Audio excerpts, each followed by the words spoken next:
What's up, everybody? Another Sunday means another Q&A video. You guys keep flying through. We've got like 40 some comments to go through, both between our comment section as well as chat. If you guys want to be in these Q&A videos where we address your guys' questions, whether it be about me personally or Rocket League or whatever you guys have in mind, two ways you can do it. Number one, comments down below. If you see one you like, give it a thumbs up. We usually try to go to the top, and ones that can provide good conversation we take. Or skip the queue. Twitch.tv/Lawler. Come hang with us on Twitch. We stream every day but Tuesday and Sunday. Ask questions. We try to alternate between both. But with that said, let's jump straight into it and crush a few of these out, because there is a whole bunch. The first one's going to come from Marcus, which we're going to start harding these so I can remember which ones I talked about. If someone would give you the ability to host a LAN event and would pay everything, how would you set it up? Which format would you play? How many teams from what regions? Open qualifiers, inviting top teams, location, and so on. If I had unlimited funding, that is a very tough question, because I would like my brain is like, okay, I got to do something that is possible, right? I've got to be able to think about what is actually achievable. But when there's no limitation, that's a whole different thing. I think we finally make boat LAN a thing. I think we actually make it a thing. I think it would pop off so hard. We have a LAN on a boat, like we get a cruise liner ship or like a massive yacht, or something along the lines that allows like any fan can do whatever they want, right? Allow group stage. So we're gonna do, I think my favorite format is always going to be Swiss groups into single elim. I think it's hype. I like what it is. So we'll probably do Swiss into groups, or so we'll do one of two things. We either do Swiss into groups or group Swiss into single elim, or we do like a completely off the cuff, just pure content one, which I think that would probably be the better play. We do a content LAN that has nothing to do with like the traditional sense of Rocket League. We have the players compete in competitions and goofy, silly mini games and game modes that I would sit down with the players to discuss, what kind of stuff would you guys think would be fun? And based upon that and how they compete in these like IRL challenges determines advantages that they get. Like, you guys won this mini game, that disables this button for so many seconds, or they have to play with their monitors off for so many seconds, or things like that just make it wacky and fun. More of an emphasis on content and having a good time rather than like the actual competition. Plus it's on a boat, so like, can you really be upset? So we would do that, and then we'd run a tournament, and then for the final like part of the bracket, we actually dock at a beach, and then you play on the beach, and that's the like live event for people who can't make it for the boat party, which I think would be super cool. That's how I would do it. What it exactly looks like, I don't know. It'd be international competition. Everybody would be able to show up. We would like dock in different places during group stage. So like, you're on the boat, you dock in the Bahamas, you play an event in the Bahamas, you then go to Playa del Carmen, and then you would travel around the sea and dock in certain places, and it would be like a month-long event. It would be sick. That's what I would do. I would do the first ever boat LAN international competition for Rocket League. I think it'd be awesome. Very content heavily focused. It'd be super cool. It would also be insanely expensive and probably not possible, but I think it'd be dope. Photon in chat asks what my favorite color is. Red. If you guys have never seen my color aesthetic, I love monochrome. So red, black, and white, grays. Those are always my colors, but red is like a dominant color, is always my go-to. Justin says, for the Champions League, UEFA uses coefficients, which basically rank each country based on performance over the past 5 years to decide how many spots each country gets. Could Rocket League do something like this to allocate? Past 5 years is a little bit too much. Now that we're in a circuit-based system, they could do the past 2 years, but I do think as Rocket League grows and evolves with this new format of the circuit-based system, 100%. I think that's a really cool way to determine long-term with like objective evidence of like, these are the results, this is how point allocation works, this is the way it should be. So definitely something they can lean into. I do agree that it would not be a bad idea to do it that way. Do you think when doing pre-shows they should analyze certain parts of the game? This is curtain, not certain. I actually love that. When doing the pre-show, do you think they should analyze certain parts of the game match from a series to give more insight so new viewers and even recurring viewers can learn more? The difficulty is like during pre-show, there's only so much time. Like they have a half hour to get through everything. I would be okay with them leaning a bit more into that stuff, if not making a dedicated YouTube series for the people that want to do it. The difficulty is like, not only do you have to cater to the hardcore and the people that like are the ones that attend LAN, but you also have to be more welcoming to new viewers as well as the game continues to grow. It's this hard balance as a commentator and as a broadcast talent. So It's something that I think they've gotten more away from, is they haven't catered to the casual as much in the recent history, because the game's been around for so many years. But I do think there is ways to provide that focus or that love to certain things. It's just, you have to do it just right, so it doesn't like cause regression of like, yo, I don't care about this, I don't want to watch this, right? Like, you got to find a way to cater to the mainstream. So they've done things like this. They've partnered with Sizz. They've done stuff with Sunless Khan. They've done things with like big content creators where they're like hired to make a video for these moments, which I think is a cool way of doing it. So there's definite ways that I think they could do it, but finding ways to balance the whole like old school versus new school is never easy. It is really tough. Swacked, now that my teammates can abuse me in voice chat, do you think they'll bring back the mute buttons next to the block report? I hope so.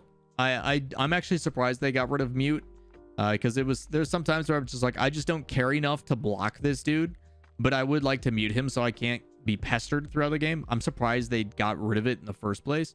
But I think that's the whole point of report, is I don't know if you were, maybe they should do that. If you report someone, it instantly mutes them as well. I think that would be a good way and a good alternative. But with voice chat and stuff, there needs to be a way to like just hard mute voice comms without going into your settings. I think there needs to be toggleable buttons that you can press, especially for like streamers. There's been a lot of conversation around voice chat in particular about, if you're a streamer, the distracting part of having open comms and like what that can do. The way that I've learned to do it is I balance my audio with my in-game audio with a different slider on my mixer, which allows me to then do it that way. But then it also gets rid of game sound too, so like it's kind of a pain in the butt. So I think there's certain ways that they can do it, and I think there is going to be like an update to voice comms in the future for a lot of these things that they may not have thought about. But primarily being able to balance that stuff. And yeah, like Rosalini is saying in chat, there's only so many buttons. Luckily on a keyboard I have plenty, but at the same time there needs to be a way simply to be able to toggle things. If I'm doing push to talk and everything right now, it's I think right bumper by default for push to talk, but there needs to be like a toggle mute button that just like turns that off. It's one of the major things that in like battle royales, when you're in the lobby and everybody's shooting stuff and it's going crazy and it's wicked loud, being able to just toggle mute with I think it's like Control M is so convenient. So finding ways to do that I think is gonna be super important. Do I think Psyonix should have a freestyle tournament of league play and on the world championship of RLCS? No, 1000% no. The RLCS is and will always be the focus of the professional play. And while freestyling and stuff is awesome, those will only ever be show matches that they sprinkle in here and there like they did for the Lamborghini Open and stuff like that. I am a firm believer that if you are going to do a premier event, you make it a premier event, you keep it that way. That should be your focus. You should put all your time, effort, allocation into making Rocket League esports as good as possible. And even though there is plenty of people who enjoy freestyling and it's cool seeing what these people can do, it is not the professional scene. These people purposely tank their ranks so they can play against people who don't challenge the ball. It's, again, it's not professional play. Seeing the capability of what is possible in Rocket League when given and provided space is incredible. I think freestylers are a different breed of human, and the things that they do with their pogos and their flip resets and like it's nuts. No discredit to freestyling, but I think there is a different time and place for it. And there is nothing stopping people like Pulse or otherwise from putting on their own events. Talk and communicate with Psyonix. Find ways to do things. If you want to rent out a space, if you want to host a freestyle tournament, there's nothing stopping you. But it is a separate division of Rocket League, and it has nothing to do with the competitive scene. It really doesn't. So Rocket League esports, RLCS is its own thing. Freestyling can be another thing that's its own thing, but it's got to identify what it is. Maybe Psyonix runs a show match. Maybe they invite something for like a 1v1 freestyle competition in the future, but that also increases broadcast time. That is longer time for production. They've got to find casters for like, it's more money and effort and everything else that goes into it.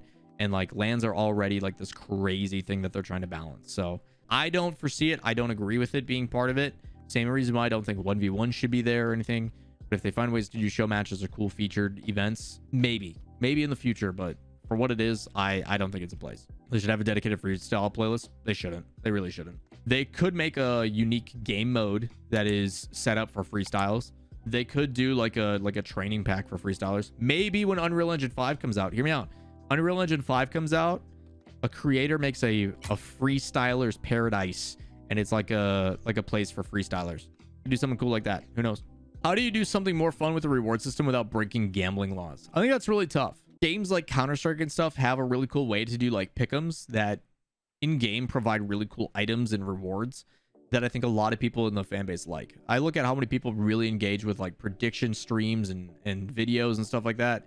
And I think for anybody who watches the esport, pick'ems is a really easy thing that they could implement. The difficulty though is there's this E for everyone rating and some of the limitations that actually come with Rocket League being super accessible. The difficulty is how do you balance E for everyone limitations and, like you said, legality, but also do some of the cool stuff that comes with the whole gambling type of thing. That is a very difficult conversation. I wish I had the answers to it, and I hope Psyonix is thinking about it as well. But like, you look at the stuff that's happening with like HL Go TV and stuff, and the kind of cool concepts that they're doing with that, the ability to like in-game client pick who you think is going to win in their esports section of their game, and I think there's some really cool stuff you can do. I just don't know the laws and the rules behind it, but the fact that they're still able to open up tournament rewards is interesting. I think as long as they don't charge for it, they're okay. So I don't know. I don't know. But I think if they just allow anybody watching the esport to do pick'ems and then you have a chance to earn rewards of some capacity, then maybe they'll be all right. But yeah, I don't know if there's a way around it.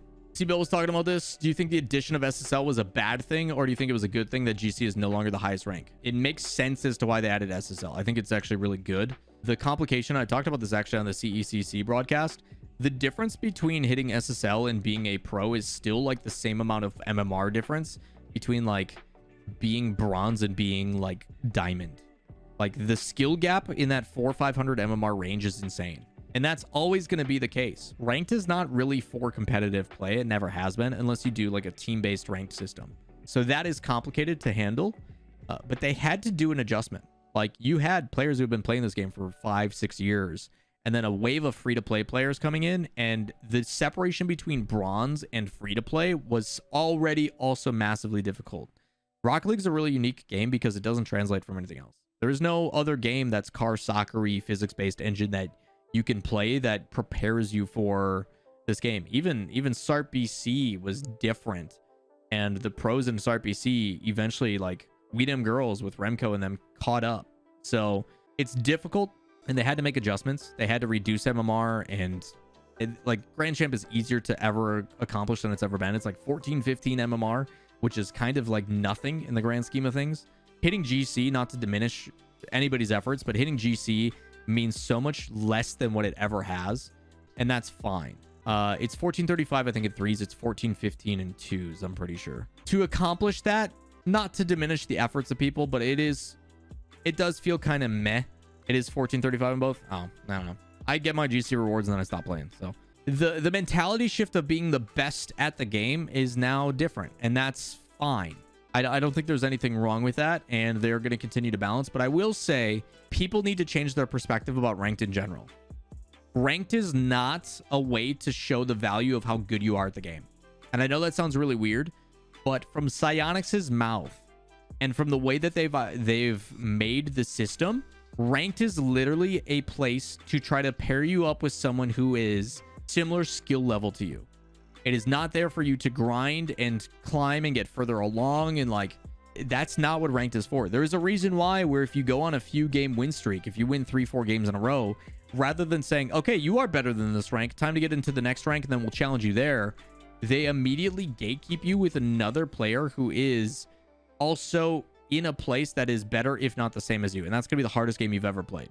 The system of ranked is to make sure that you are playing equal matches and giving you games that are even, not, hey, you're going to level up until you get to a point where that play is equal.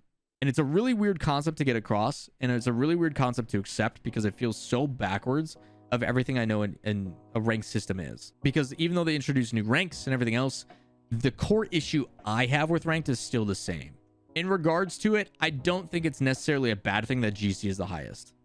It's just a title, it's just a name. I don't think it's a bad thing at all. I really don't. I don't think it actually matters. I think it's a null point. But having something for the higher ever, like to have another like echelon and tier above, I agree. Like they needed SSL because there is no reason that people in 1,000 MMR are all technically the same rank. You're telling little old me GC is the same as Garrett G, Justin, First Killer? No, we are not the same rank. That is a different tier. it is something that is definitely needed. I do think it is a good thing, and there definitely needs to be like differentiation. So yes, I do think SSL was fine. I disagree pretty heavily with Seabell on that statement, but at the same time, the core issue that I have with ranked still and has not been fixed, because from the mouth of Psyonix and the person who determines that, they said it is working as intended. I just think the intention of the way they want it to work is kind of poo-poo. So it is what it is. Chubby asks, do you think we could see the return of solo queue options in the future, or like check marks in the playlist selection for solo, team play, party, or any other variation? I have advocated heavily for probably 5 or 6 years now about needing a team queue. When they introduced club queue, I want desperately there to be a dedicated rank for 3, right? Like, not, hey, you each have your individual MMR, you can queue together, etc. I want these 3 players to be associated to 1 rank. You have to queue as a team and use clubs for that. I think it is something that is desperately missing. It may also provide a new place for scrims to exist for pro teams. Just like how we are seeing the evolution of voice chat making ranked a bit more competitive, because you're able to say, I got it, you go, in net, things of that nature. I think you are seeing that evolution. And I do think there should be a team-based queue and possibly either a duo solo-based queue. But having club queue, I think, is a need and a desire. And I think it's really, really important. I think it's something that I think has been missing for a really long time. It was something that I think was actually in the alpha at some point. I'm pretty sure. I think I talked to Pashy about this a long time ago. But I'm pretty sure there was a club-based queue mode at some point. And I think it's important. So having a leaderboard for these are the best teams in ranked and the teams that can grind, I think would be amazing. I think the approach altogether was the complete opposite of what it should have been. I think Psyonix should have, instead of catering to casual super hard for ranked, a ranked playlist, they should have catered to, hey, 3v3 is our professional play mode. We have a dedicated mode for 3v3. You can go queue in tournaments with that, blah, blah, blah, this and that.